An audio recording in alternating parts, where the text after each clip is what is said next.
إن الحمد لله نحمده ونستعينه ونستغفره ونستهديه ونعوذ بالله من شرور أنفسنا وسيئات أعمالنا إنه من يهده الله فلا مضل له ومن يضلل فلا هادي له وأشهد أن لا إله إلا الله وحده لا شريك له وأشهد أن محمدًا عبده ورسوله يا أيها الذين آمنوا اتقوا الله حق تقاته ولا تموتن إلا وأنتم مسلمون يا أيها الناس اتقوا ربكم الذي خلقكم من نفس واحدة وخلق منها زوجها وبث منهما رجالا كثيرا ونساء واتقوا الله الذي تساءلون به والأرحام إن الله كان عليكم رقيبا يا أيها الذين آمنوا اتقوا الله وقولوا قولا سديدا يصلح لكم أعمالكم ويغفر لكم ذنوبكم ومن يطع الله ورسوله فقد فاز فوزا عظيما أما بعد فإن أصدق الحديث كتاب الله تعالى وخير الهدي هدي محمد صلى الله عليه وآله وسلم وشر الأمور محدثاتها وكل محدثة بدعة وكل بدعة ضلالة وكل ضلالة في النار. أحبة في الله، أوصيكم ونفسي بتقوى الله سبحانه وتعالى وطاعته لأنه فاز المتقون. Ndugu zangu katika imani, awali ya yote nakuhusieni kadhalika naihusia nafsi yangu juu ya kumcha Allah tabaraka wa taala. Enyi waja, tumcheni Allah mtukufu kwa kutenda yaliyo mazuri na kujiweka mbali na yote yaliyo mabaya. Hakika kumcha Allah tabaraka wa taala ni sababu ya mwanadamu kufanikiwa duniani kadhalika kesho yaumul qiyama. Ya Rabbi, tunakuomba utulee katika hii dunia, utupambe na uchamungu. Ndugu zangu, hutuba yangu katika siku ya leo itakuwa ikikumbushia kwenu masiku matukufu yaliyo mbele yetu, lakini fadhila za kuchinja kichinjo katika Eidul Adha na utukufu wa siku ya Arafa. Ndugu zangu, inna min a'dhami ni'ami llahi ala ibadihi, hakika ya miongoni mwa neema kubwa za Allah tabaraka wa taala kwa waja wake, an ja'ala lahum mawasima lil khairati, ni Allah kuwajalia waja wake misimu mingi ya kheri ambayo wakiitumia inakuwa ni sababu ya wanadamu hawa, ya waja hawa kuzidiriki radhi zake Allah tabaraka wa taala. Tudhaafu fiha alhasanatu, ndani ya misimu hiyo matendo mema yanakuwa ni mengi na yenye malipo makubwa. Waturfa'u fiha darajatu, na waja wenye kushikamana na kutenda mema katika misimu hiyo huwa ni wenye kunyanyuliwa daraja kubwa mbele yake Allah tabaraka wa taala. Na si kunyanyuliwa daraja peke yake, watukaffaru fiha sayyiatu, na husamehewa madhambi mbalimbali waliomkosea Allah mtukufu. Wa inna min a'dhami tilka almawasim, na kwa hakika katika hiyo misimu iliyo mikubwa yenye neema na fadhila kubwa kwa waja wa Allah tabaraka wa taala ni ashrun dhilhijja, ni masiku 10 ya mwezi Dhulhijja.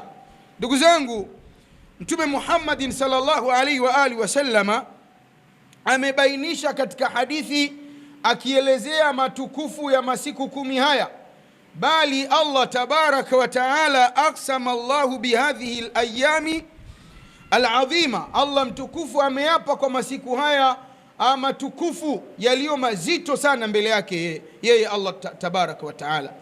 Aliposema Allah katika suratul Fajr, wal fajr, ninaapa kwa nyakati, kwa zama za alfajiri, wa layalin ashr, na ninaapa kwa masiku 10. Anasema Ibn Abbasi, radhi za Allah tabaraka wa taala zipo pamoja naye, wa jamhurul mufassirina, na jamhuri ya wafasiri wa Qur'ani, ya wafasiri wa maneno matukufu ya Allah tabaraka wa taala wanasema muradi wa Allah aliposema walayalin ashir, na ninaapa kwa masiku 10, wanasema hiya ashru dhilhijja. Masiku 10 haya si mengine isipokuwa ni masiku 10 ya mwezi Dhulhijja. Ndugu zangu, idha aqsama Allahu bi shay'in, Allah mtukufu anapoapia kitu, Allah tabaraka wa taala anapoapia kitu, dalla dhalika ala idhamihi wa sharafi, inajulisha juu ya ukubwa wa hicho kitu alichokiapia Allah tabaraka wa taala na utukufu wa hicho kitu alichokiapia Allah tabaraka wa taala. Waja wa Allah hawana ruhusa wala haki ya kuapa kwa yeyote asiyekuwa Allah mtukufu, lakini Allah yeye anaweza apa kwa chochote katika viumbe vyake, na anapoapa kwa kiumbe chake ni dalili iliyo wazi hicho alichokiapia Allah tabaraka wa taala kina ukubwa na utukufu wa pekee. Sasa Mtume Muhammadin sallallahu alaihi wa alihi wasallam katika riwaya iliyothibiti ndani ya Sahih Bukhari anasema, ma min ayamin, hakuna siku katika masiku ya mwaka mzima yanayompitia mwanadamu kila siku katika kuishi kwake kwenye hii dunia. Anasema Mtume, al-amalu salih, matendo mema katika masiku hayo, fihinna ahabu ila Allahi min hadhihi al-ayami al-ashr. Yani hakuna siku katika masiku ambayo mja atatenda matendo mema yakawa matendo hayo ni yenye kupendeka, yenye kupendeza, yenye kumfurahisha Allah tabaraka wa taala, kuliko mja wa Allah tabaraka wa taala kutenda matendo mema katika masiku 10 ya mwezi Dhulhijja. Matendo mema kwa hakika yanapendeka sana kwa Allah tabaraka wa taala kuliko ilivyo kinyume na hivyo. Akasema mmoja kati ya masahaba wa Mtume sallallahu alaihi wa alihi wasallam, wanaishi na Mtume sallallahu alaihi wa alihi wasallam, wanajua, wanatambua katika vitu alivyovisoma mbele yake, hakuna ibada iliyo njema iliyo tukufu kama mtu kutoka kwenda pigana kwa ajili yake Allah mtukufu, kwa maana ya jihadi. Sasa anamuuliza Mtume, wala aljihadu fi sabilillah, wala jihadi katika njia ya Allah, ewe Mtume wa Allah, haiwi ni yenye kupendeka sana mbele yake Allah tabaraka wa taala kuliko mja kutenda matendo mema katika masiku 10 haya? Anasema Mtume sallallahu alaihi wa alihi wasallama, wala aljihadu fi sabilillah, hata kupigana katika njia ya Allah tabaraka wa taala bado haifikii ubora matukufu anayoyapata mja mwenye kutenda matendo yaliyo mazuri ndani ya masiku 10 haya. Akasema Mtume, illa rajulun kharaja binafsihi wa malihi, ila mtu aliyetoka kwenda pigana jihadi kwa nafsi yake na kwa mali zake. Kisha akasema, falam yarji min dhalika bishai'in, na asirudi na vyote viwili hivyo na chochote, hakurudi na nafsi yake, hakurudi na mali yake, basi ubora utakuwa ni zaidi ya kutenda mema ndani ya masiku haya 10. Lakini kinyume chake, kutenda matendo mema katika masiku 10 haya ni ubora unaofurahikiwa na Allah tabaraka wa taala kwa namna ya pekee. Ndugu zangu katika imani, hadhihi ayamun qalila, haya masiku 10 ni masiku machache mno yanayopita katika maisha yetu, lakinaha inda Allahi adhima, lakini masiku 10 haya mbele yake Allah tabaraka wa taala ni masiku matukufu makubwa pamoja na uchache wake. Fiha tahlilu wa takbiru wa tahmidu, ndani ya masiku 10 haya kuna kumhalili Allah tabaraka wa taala, kuna kumtukuza Allah tabaraka wa taala, kuna kumsifu Allah tabaraka wa taala. Wa fiha salatu wa siyamu wa sadaqatu wa tilawatu alquran, na ndani ya masiku 10 haya pamekusanywa ibada nyingi za kusimamisha sala. Si kusimamisha sala peke yake, kufunga si kufunga peke yake, kutoa sadaka si kutoa sadaka peke yake, kusoma Qur'ani, walbirru walihsan, na kutenda wema na mema kwa wazazi wawili, kwa ndugu za wazazi, na kuwatendea wema wanadamu wengine, na muda mwingine hata wanyama wanaoishi katika maisha ya kumzunguruka mwana wa Adamu. Ibn Umar, radhi za Allah tabaraka wa taala ziwe pamoja naye, Abu Huraira kadhalika radhi za Allah mtukufu ziwe pamoja naye, kana yakhrujani ila suqi fil ashr fayukabbirani. Masahaba wawili hawa kwa kutambua matukufu ya hizi siku 10 walikuwa wanatoka wanakwenda masokoni, kisha wanaleta takbira kwa uwazi bila kuhisi aibu wala kuonekanwa kama watu waliochanganyikiwa au pengine wamepigwa na maisha. Wanaleta takbira kwa uwazi, kwa sauti. Lakini si hivyo, fayukabbiru nnasu bitakbirihima, watu nao wanaleta takbira kwa takbira zao. Masahaba watukufu hawa, fa ahyu sunnata takbiri ya ibadallah, enyi waja wa Allah mtukufu, huisheni sunna ya kumkabiri Allah mtukufu katika masiku haya kwa uwazi, mabarabarani, vijiweni, masokoni, ndani ya usafiri wa mijumuiko ya watu. Kama watu hawaoni noma, hawaoni kokoro, hawaoni aibu kuimba makwaya hadharani, inashindwaje mimi na wewe tukaona aibu kumtukuza Allah mtukufu ndani ya masiku haya, hali ya kuwa tukijua kufanya kwetu hivi, kwanza Allah anapenda, na sisi tukitenda tendo ambalo Allah mtukufu analipenda, tunakuwa tunapendwa na Allah mtukufu. Na ni mapenzi yaliyoje anayoyatafuta mwanadamu katika maisha haya ya dunia kuliko kupendwa na Allah tabaraka wa taala. Allahu akbar, Allahu akbar, la ilaha illa Allah, Allahu akbar, Allahu akbar walillahi alhamdu. Ndugu zangu katika iman, wa min a'zami ayami hadhihi al-ashr, na katika masiku yani matukufu ya masiku 10 haya ni yaumu Arafa, ni kuwepo ndani yake siku ya Arafa. Dhalika al-yawm alladhi yubahi Allahu fihi al-malaika, hii ni siku ambayo Allah mtukufu anajigamba, anajifakharisha, anajinyenyua pamoja na kuwa juu mbele ya malaika aliyewaumba, bi ahli al-mawqif, anajifakharisha kwa watu walioko katika kisimamo cha siku ya Arafa, watu walioko katika viwanja vya Arafa.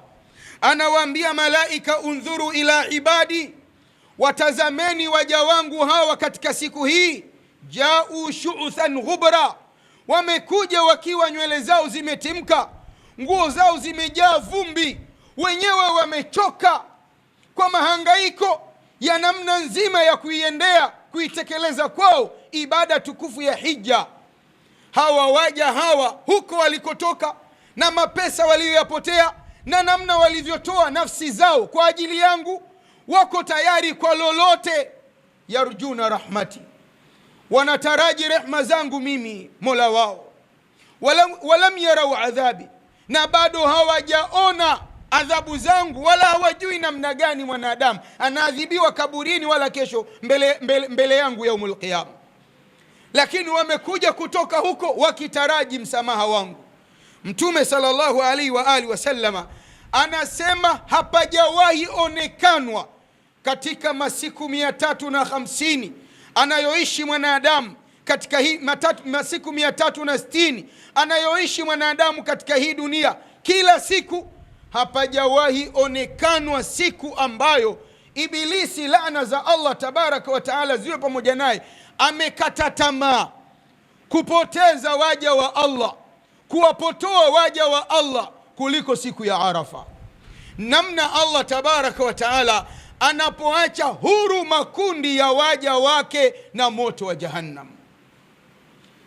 Maneno ya Mtume Muhammadin sallallahu alaihi wa alihi wasallam akielezea matukufu haya, na wewe na mwingine ambao hampo katika viwanja vya Arafa, mnawezaje diriki matukufu haya ambayo walio katika mawqif Allah anajifakharisha nao kwa malaika wake? Anasema Mtume sallallahu alaihi wa alihi wasallama katika riwaya iliyothibiti ndani ya sahihi Muslim, siyamu yaumi Arafa, na funga ya siku ya Arafa, ahtasibu ala Allahi, mimi ninaihesabu kwa Allah tabaraka wa taala fadhila zake, malipo yake, an yukaffira sanata allati qablahu wa sanata allati ba'dahu, ni kumfutia mja madhambi aliyoyatenda ya mwaka uliopita na mwaka ujao, in advance.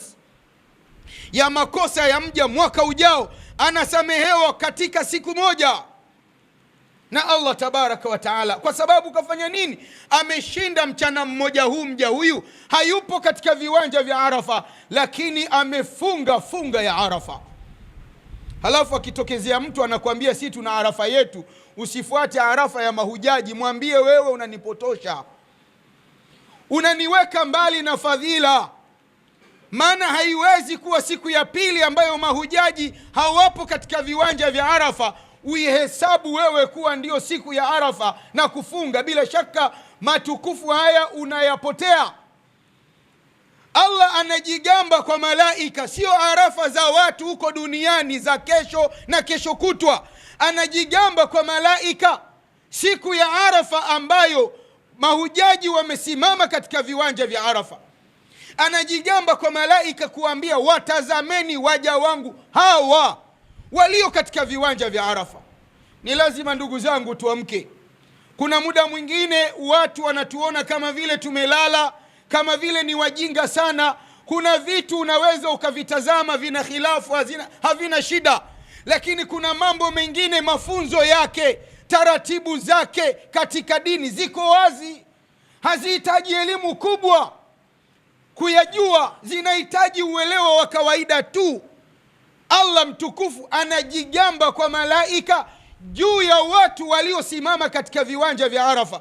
Halafu unakujaje wewe kuambia watu si tuna Arafa yetu?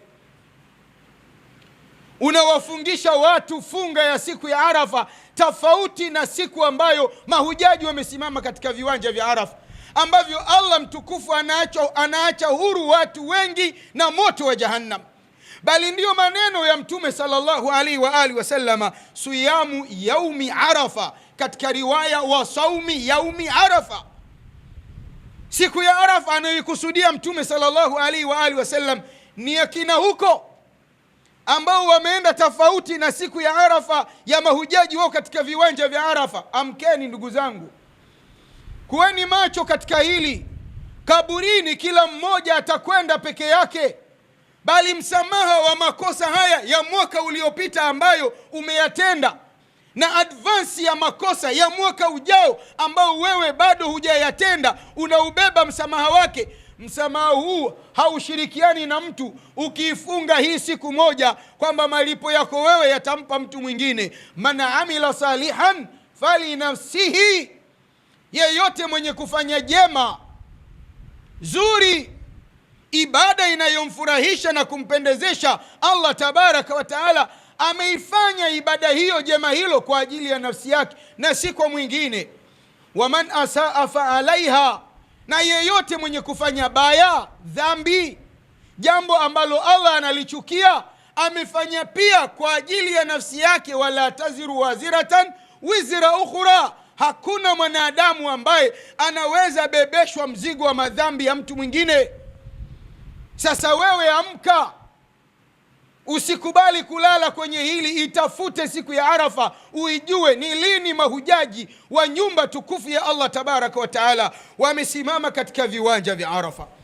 Ndugu zangu katika imani, kwa hakika hizi ni fadhila kubwa. Madhambi ambayo mja anayatenda kwa miaka miwili, tughfaru bisiyami yaumi wahidi. Madhambi haya yanasamehewa kwa funga ya mchana mmoja tu. Funga ya mchana mmoja tu ambayo mja amesimama kwa ajili ya Allah tabaraka wa taala, akaacha kinywaji chake, chakula chake, matamanio ya nafsi yake kwa ajili yake Allah tabaraka wa taala. Ndugu zangu, mahujaji walio katika viwanja vya Arafa siku hii hawana ruhusa wao ya kufunga, na lengo la kutoruhusiwa kufunga na sheria ili wapate nguvu ya kumnyenyekea Mola wao, ya kumlilia Mola wao. Na ndiyo maana kwao kinaitwa kisimamo cha siku ya Arafa.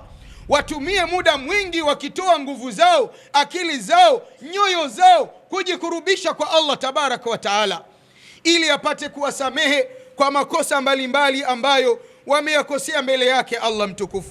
Ndugu zangu, wa min sha'airi llahi alazima fi hadhihi alayam, na katika nembo kubwa za Allah tabaraka wa taala katika masiku 10 haya ni al-adhiya, ni kuchinja. Kuchinja ndugu zangu ni miongoni mwa mambo yaliyo bora matukufu yanayompatisha mja thawabu mbele yake Allah tabaraka wa taala. Likimalizika jambo la kufunga, linafuatia jambo la kuchinja. Ndugu zangu katika iman, Allah mtukufu anatuambia fasalli li rabbika wanhar, Muhammad, simama usali kwa ajili ya Mola wako.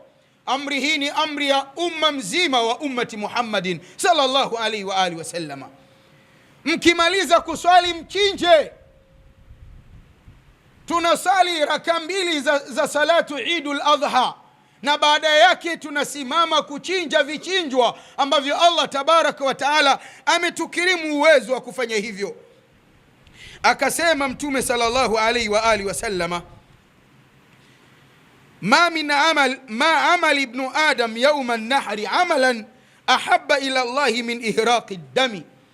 Anasema Mtume katika riwaya iliyothibiti ndani ya Sunanu Tirmidhi, ma amila ibn adam yawma an-nahri, hakuwaitenda mwanadamu tendo siku ya nahar, siku ya Eidul Adha, tarehe 10 mwezi Dhulhijja.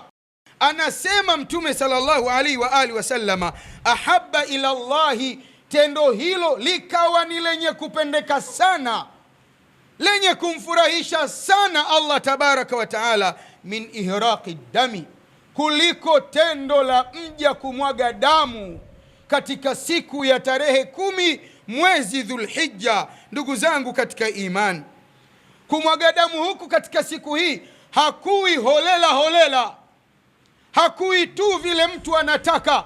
Sharia imeelekeza kumwaga damu katika aina 4 tu ya wanyama, wala si ndege. Aina 4 tu ya wanyama, ambao wanyama hawa ni mbuzi, kondoo. Hawa wawili mmoja anatosha kwa mtu mmoja. Aina ya 3 ya mnyama ni ng'ombe, na ng'ombe anatosha mpaka watu 7 kuchangishana wakanunua wakamwaga damu katika siku hii. Kadhalika aina ya 4 ya mnyama ni ngamia, na yeye pia anatosha watu 7 kuchangishana wakamwaga damu kwa ajili ya kujikurubisha kwa Allah tabaraka wa taala. Kwa hivyo ruhusa ya kumwaga damu bali kuwa ni tendo ambalo linampendeza sana Allah tabaraka wa taala ni kumwaga damu za wanyama mmoja kati ya hawa aina 4, na wala si damu ya kiumbe kingine chochote. Asije mtu akaenda fanya mauaji kwa mazingira yoyote akasema kumwaga damu katika siku hii ni jambo linalompendeza sana kwa Allah tabaraka wa taala. La, kinachompendeza Allah mtukufu kumwaga damu katika siku hii ni kwa wanyama aina 4: mbuzi, kondoo, ngamia, kadhalika ng'ombe. Ndugu zangu katika imani, Allah tabaraka wa taala anasema watu wanaposimama wakamwaga damu, hakika hawa wameadhimisha, wametukuza nembo zake Allah mtukufu alivyosema, dhalika wa man yuadhim sha'air Allah fa innaha min taqwa alqulub. Watu wanaoadhimisha, wanaotekeleza nembo za Allah tabaraka wa taala, alama alizoziweka katika dini hii, hawa wanakuwa wametenda tendo la kichamungu kwenye nyoyo zao, wanakuwa wametenda tendo la kujikurubisha kwa Allah tabaraka wa taala. Na si hivyo ndugu zangu katika imani, hichi kinachochinjwa pia kina adabu. Ikiwa ni mbuzi, ikiwa ni kondoo, ikiwa ni ng'ombe, ikiwa ni ngamia, hawezi tu mtu akachukua mbuzi, kondoo, ng'ombe, ngamia holela holela. Ziko sharti zimewekwa kwa wanyama hawa. Sharti ya kwanza katika sharti ambazo wanyama hawa wanaochinjwa wanatakikana kuwa nazo, antakuna salimatan min aluyub. Kwanza, huyo mnyama mtu anataka mchinja awe amesalimika na aibu, asiwe na aibu yeyote katika maumbile yake. Sharti ya pili, fala tujzi al-aura'u al-bayyin auruha. Haifai kuchinja mnyama ambaye chongo, kipofu na upofu wake umaji, yani unaonekana kwa uwazi. Pengine jicho moja halioni, jingine tu ndio linaona, hapana. Au macho yote mawili hayaoni, hapana. Ni lazima wawe wamesalimika na sifa hii. Lakini sharti ya tatu, walal maridhatu albayyin maradhuha. Wasiwe ni wanyama wagonjwa. Anaenda mtu kwenye zizi, au ndio hivyo kwamba mtu anataka kuchinja anachagua mnyama mkondefu mgonjwa ndio uwezo wake. La, awe ni mnyama ambaye amesalimika na maradhi. Lakini si hivyo, wala al-arja'u al-bayyin dhal'uha, asiwe ni mnyama kilema na ulema wake uko wazi, pia epukike na sifa hii. Na sifa ya mwisho, wala al-ajfa'u allati la mukha fiha, wala asiwe mnyama aliyekonda sana, kwa kukonda alivyokonda kiasi ambacho hata ndani ya mifupa yake hakuna ubongo ambao mtu akishachinja atanyonya supu kidogo.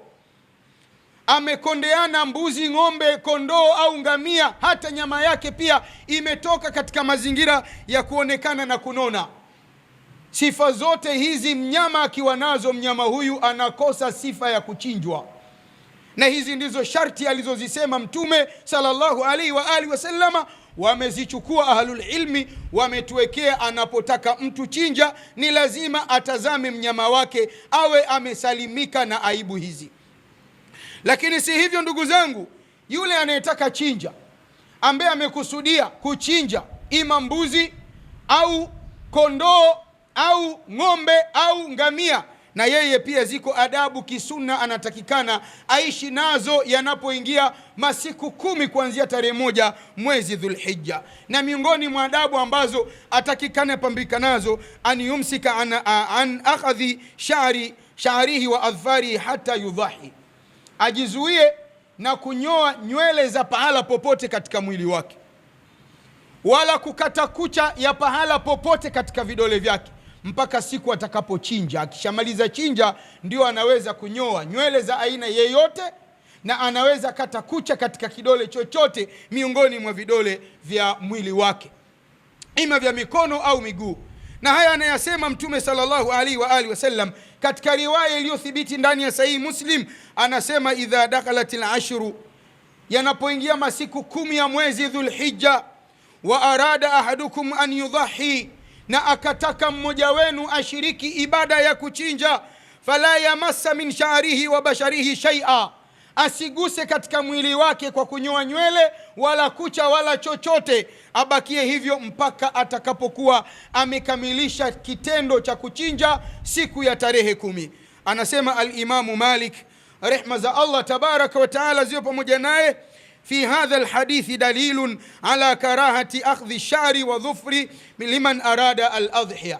Katika hadithi hii yako machukizo ya wazi wazi ambayo anatufundisha na kutuelekeza Mtume Muhammadin sallallahu alaihi wa alihi wasallama, ya kunyoa nywele na kukata kucha kwa yule ambaye amekusudia kushiriki katika ibada ya kuchinja. Kadhalika Ibnul Qayyim rehma za Allah tabaraka wa taala ziwe pamoja naye anasema al-adhiya min a'zami sha'airi al-islami, kuchinja siku ya tarehe 10 ni miongoni mwa nembo kubwa katika alama za Uislamu. Shirikini katika kutekeleza nembo hizi ili muweze kujikurubisha karibu na Mola wenu na iwe ni sababu ya ninyi kusamehewa makosa yenu. Aqulu ma tasma'una wa astaghfirullah li wa lakum wa lisailil muslimina wal muslimat fastaghfiruhu innahu huwal ghafurur rahim wa huwa al barru al karim.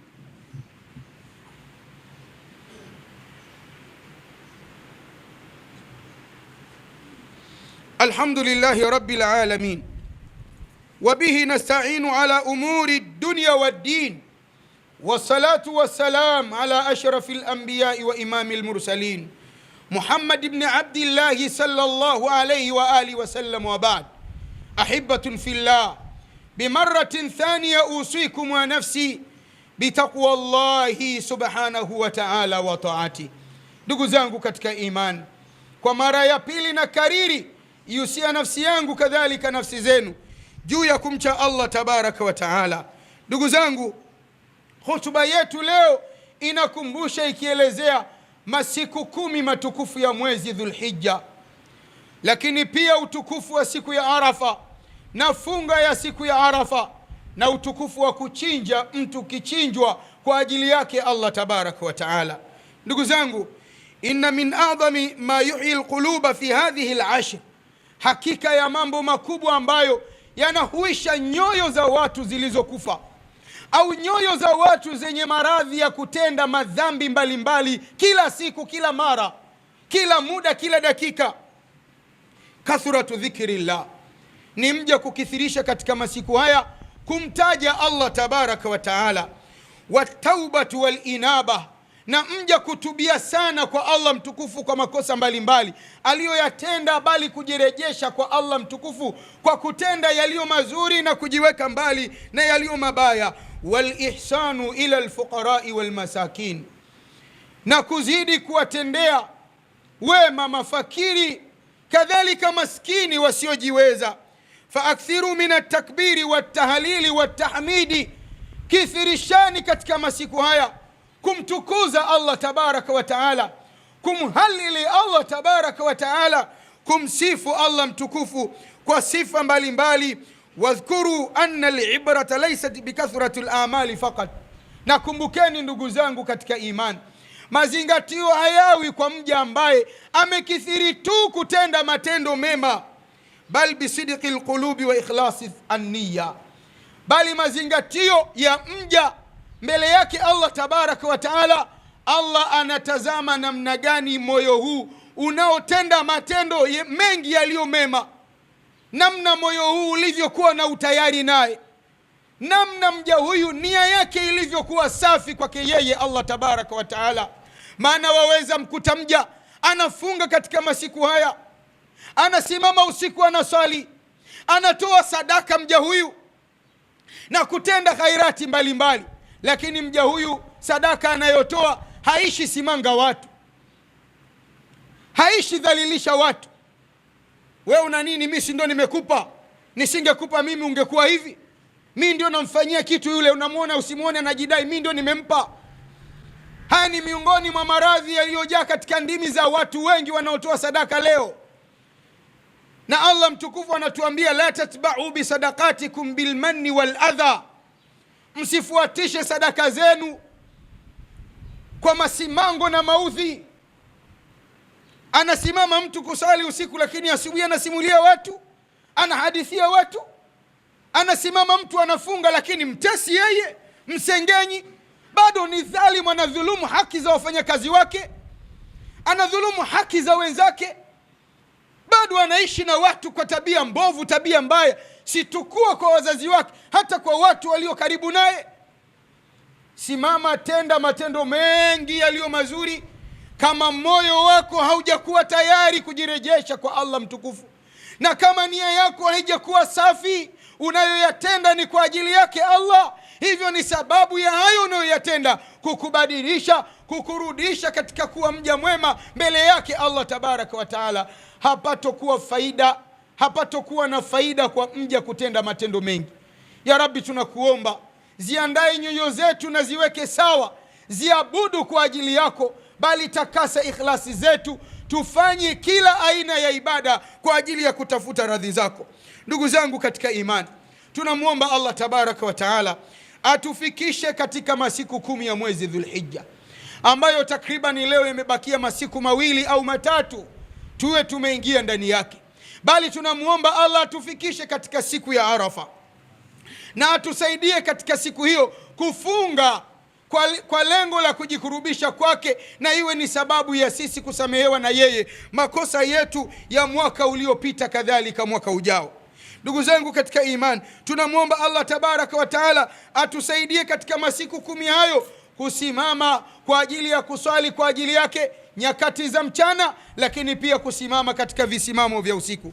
Ya Rabbi, tunakuomba utujalie kuwa ni miongoni mwa watu ambao wataachwa huru na moto wa Jahannam katika siku ya Arafa na katika masiku yote 10 ya mwezi Dhulhijja. Ewe Allah mtukufu, tunakuomba utubariki katika masiku hayo, katika biashara zetu, katika kazi zetu, katika familia zetu, katika maisha yetu. Ya Rabbi, jalia vijana wengi wasio na ajira iwe ni sababu kwa matukufu ya siku 10 hizo waweze kupata ajira, na kila yule ambaye ana mahitaji ya nafsi yake hajayapata bado, mpatie ya Rabbi mahitaji ya nafsi yake kupitia utukufu wa masiku 10 hayo. Ya Rabbi, tunakuomba kubali hija za mahujaji, kubali toba zao, kubali dua zao, kubali tawafu zao, kubali sa'i zao, kubali kila tendo jema ambalo watalitenda kwa ajili ya kutafuta radhi zako. Ewe Allah mtukufu, tunakuomba baada ya wao kukamilisha ibada yao, warejeshe katika nchi yetu na miji mingine katika majumba yao wakiwa salama salmini. Ewe Allah mtukufu, tunakuomba uwasamehe Waislamu walio hai kadhalika waliokufa, wanamume kadhalika kwa wanawake, bali waumini walio hai na waumini waliokufa, wanawake kadhalika kwa wanaume. Ewe Allah mtukufu, tunakuomba tengeneza tabia njema, hali bora za vijana wa kizazi chetu, wajalie kuwa ni vijana wenye kukuabudu wewe, kukutumikia wewe, kukufuata wewe. Wahifadhi na kila aina ya telezo, wahifadhi vijana wetu na ushoga, wahifadhi vijana wetu na usagaji, wahifadhi vijana wetu na pombe, wahifadhi vijana wetu na kamari, wahifadhi vijana wetu na tabia zote zilizo mbaya. Ewe Allah mtukufu, wajalie vijana wetu wawe ni wenye kusimama kukuabudu wewe, kadhalika kuwaheshimu na kuwatii wazazi wao. Ewe Allah mtukufu, tunakuomba uwajalie vijana hawa uthibiti wa kubakia katika dini yako, na wala usiwatie katika msukosuko na mtihani unaoweza kuwatoa katika kukutumikia wewe. Ewe Allah mtukufu, tunakuomba uwanusuru ndugu zetu Waislamu walio katika mahala mbalimbali ulimwenguni, ndugu zetu wa Palestina. Ya Rabbi, wanusuru, walinde, wakinge na shari za mazayuni wa Kiyahudi, walishe chakula kitokacho kwako, mavazi yatokayo kwako, kadhalika kinywaji kitokacho kwako. Ya Rabbi, wafariji wagonjwa walio vitandani, walio majumbani, walio katika kila pahala, walio safarini kutafuta tiba za maradhi walionayo. Waponye maradhi yao ya Rabbi, wanyenyue kwenye vitanda, watoe katika tikisiko na gagaziko la kupoteza uchumi mkubwa wanaotafuta kujitibu maradhi walionayo. Ya Rabbi, wajalie pia wale walio ndani ya sakarati mauti wafishe kwa upole ya Rabbi, na wajalie mwisho ulio mwema. Ewe Allah mtukufu, tunakuomba utujalie, utuafikishe kuzidiriki neema na matukufu ya siku hii ya Ijumaa, kadhalika masiku yote ambayo umetupangilia tuendelee kuishi katika hii dunia. Ya Rabbi, tunakuomba utujalie katika nchi yetu ya Tanzania, imiminie amani ndani ya mipaka ya Tanzania, katikati ya Tanzania, kadhalika pembezoni mwa Tanzania. Wajalie wa Tanzania nyoyo zenye mapenzi baina yao, nyoyo zenye huruma baina yao, nyoyo za kuipenda nchi yao, nyoyo za kukataa kila aina ya njama au aina ya udanganyifu unaoweza kuivuruga amani ya nchi yao, wakakosa pahala salama pa kuishi. Ya Rabbi, tunakuomba mlinde, mkinge, mnusuru na kila shari rais wetu wa Jamhuri ya Muungano wa Tanzania, mama yetu Samia Suluhu Hassan. Ya Rabbi, mjalie maono mema na Watanzania, mpe nguvu, mpe maono, mpe uwezo wa kusimama kuwatendea Watanzania yenye kheri na Watanzania, na muepushe kutuwatendea Watanzania yenye shari na Watanzania. Ya Rabbi, wajalie wasaidizi wake, makamu wa rais, waziri mkuu, mawaziri, wakuu wa mikoa, wakuu wa wilaya na viongozi wote wa serikali watende kwa dhamira zao. Wajalie viongozi hawa wote kwa pamoja huruma na Watanzania, waweke mbali na ubadhirifu, waweke mbali na ufisadi, waweke mbali na unyang'anyi, waweke mbali na majivuno, waweke mbali na kujiona, waweke mbali na roho mbaya. Ya Rabbi, wajalie kuwa ni viongozi wenye hofu na wewe, wawatumikie Watanzania wengi walio masikini waweze kutoka katika umasikini, wawatumikie Watanzania wengi wanaotafuta ajira waweze kupata ajira, wawatumikie Watanzania wengi waliokwama katika maisha waweze kukwamuka katika mkwamo walionao. Ya Rabbi, mnusuru, mlinde, mkinge na kila shari. Kadhalika rais wa serikali ya mapinduzi ya Zanzibar Dr. Hussein Ali Mwinyi, mjalie maono mema na Wazanzibari, awatendee Wazanzibari yenye kheri na Wazanzibari, na wala asiwatendee Wazanzibari yenye shari na Wazanzibari. Ya Rabbi, tunakuomba kwa unyenyekevu, walinde, wakinge na kila shari viongozi hawa, bali tuepushe katika nchi yetu na kila mwanadamu ambaye nia yake ni kuvuruga amani ya Tanzania, nia yake ni kuvuruga maelewano kati ya Watanzania, nia yake ni kuvuruga upendo kati ya Watanzania. Ya Rabbi, tunakuomba tujalie katika nchi yetu ya Tanzania kila yule ambaye moyo wake, akili yake bado haijakutambua wewe, bado haijatamka shahada mbili, ya Rabbi muwafikishe aweze kutamka kabla hajafa. Wajalie raia wa Tanzania kuwa ni raia wenye kusimama kukuabudu wewe pasina kukushirikisha na chochote. Ya Rabbi, wewe ni mwezeshaji wa kila kitu. Tunakuomba kwa kila namna uweze kutupa yale yote ambayo nafsi zetu zinayahitaji. Inna Allaha wa malaikatahu yusalluna ala nabi ya ayyuhalladhina amanu sallu alayhi wa sallimu taslima. Allahumma salli ala Muhammad wa ala ali Muhammad kama sallaita ala Ibrahim wa ala ali Ibrahim, wa barik ala Muhammad wa ala ali Muhammad kama barakta ala Ibrahim wa ala ali Ibrahim innaka Hamidum Majid. Warda Allahumma anil khulafa'il arba' wa anil baqiyati ashabi rasulillah Muhammadin sallallahu alayhi wa alihi wa sallam. ربنا أرنا الحق حق وارزقنا اتباعه وأرنا الباطل باطل وارزقنا اجتنابه. اللهم سهلنا مما نريد ونجنا مما نخاف بفضلك يا لطيف. ربنا آتنا في الدنيا حسنة وفي الآخرة حسنة وقنا عذاب النار. اللهم اغفر لأهل القبور من المؤمنين والمؤمنات والمسلمين والمسلمات. اللهم انصر المسلمين في كل مكان برحمتك يا أرحم الراحمين. وصل اللهم على محمد وعلى آله وصحبه وسلم وقوموا إلى صلاتكم يرحمكم الله.